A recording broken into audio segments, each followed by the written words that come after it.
Welcome back. Housing New Zealand has confirmed a handful of its tenants have been caught subletting rooms in their houses. National MP Simon O'Connor questioned Housing Minister Phil Twatford today, asking how it was possible for rooms to be sublet on Airbnb when so many people are homeless. But Twatford said it had only happened once.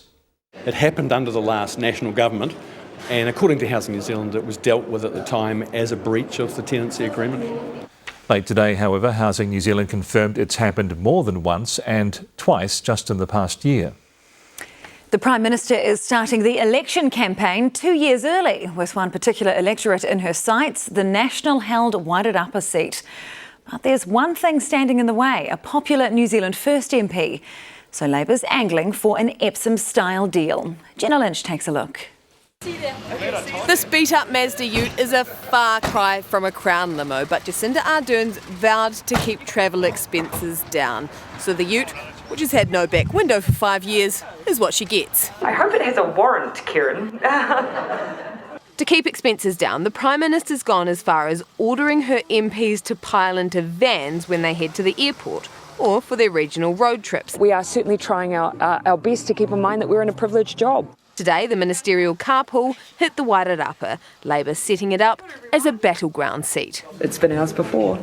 Opening an office, cutting a ribbon, babies and the elderly basically beginning a campaign 2 years out from an election. We're constantly making a play for seats that we've held before.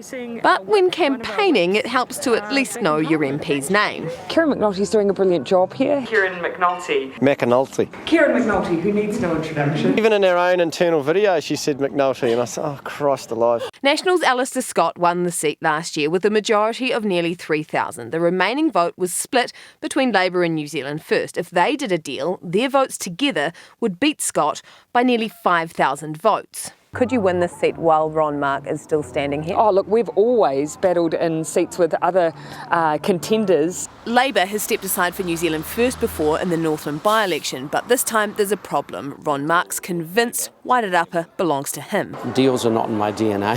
Play the cards that are dealt. We don't do deals.